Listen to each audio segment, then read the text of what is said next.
Hyderabad Bengali স্বর্ণশিল্পী Vivekananda Kali মন্দির কমিটির পক্ষ থেকে আজকে হায়দ্রাবাদের নবজীবন অনাথ আশ্রমের কিছু বাচ্চাদের আমরা মন্দির কমিটির পক্ষ থেকে কিছু খাবার এবং তাদের পড়াশোনার কিছু সামগ্রী আমরা তাদের হাতে তুলে দিলাম।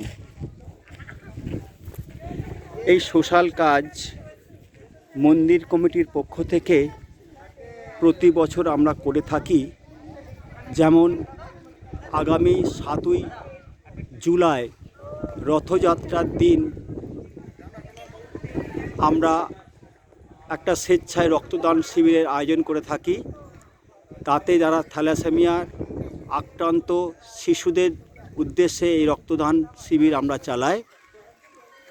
সেই রকমই তারই একটি পার্ট নবজীবন অনাথ আশ্রম, তাদের হাতে আমাদের মন্দির কমিটির পক্ষ থেকে সামান্য কিছু সাহায্য, কিছু খাদ্যদ্রব্য এবং তাদের পঠন পাঠনের কিছু খাতা বই আমরা মন্দির কমিটির পক্ষ থেকে তাদেরকে তুলে দিলাম।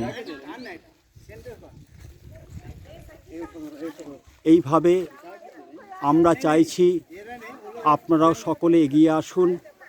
সমাজের কিছু অনাথ বাচ্চা আজকে মন্দির কমিটির পক্ষ থেকে যদি সামান্য কিছু উপকৃত হয়, সেই আশা রেখে আপনারা আমাদের এই কাজে এগিয়ে আসুন, আমাদেরকে সহযোগিতা করুন।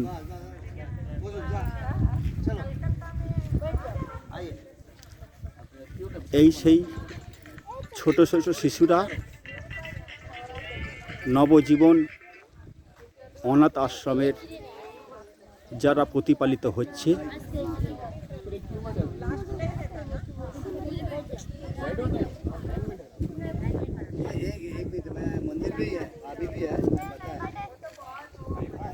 আগামী দিনে আমরা যাতে এই কাজ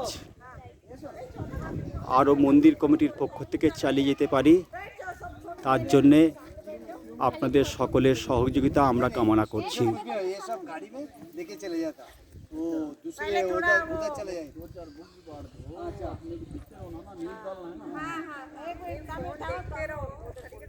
ধন্যবাদ সকলকে। আবারও আন্তরিকতার সঙ্গে জানাচ্ছি আপনারা সকলে এগিয়ে আসুন। সমাজের বিভিন্ন কোণে কোণে যে অনাথ শিশুরা মানুষ হচ্ছে, কিছু সমাজসেবী সংস্থার মাধ্যমে তাদের সাহায্যের হাত বাড়িয়ে দিন। আমরা মন্দির কমিটির পক্ষ থেকে সকলের কাছে এই অনুরোধ জানাচ্ছি। ধন্যবাদ।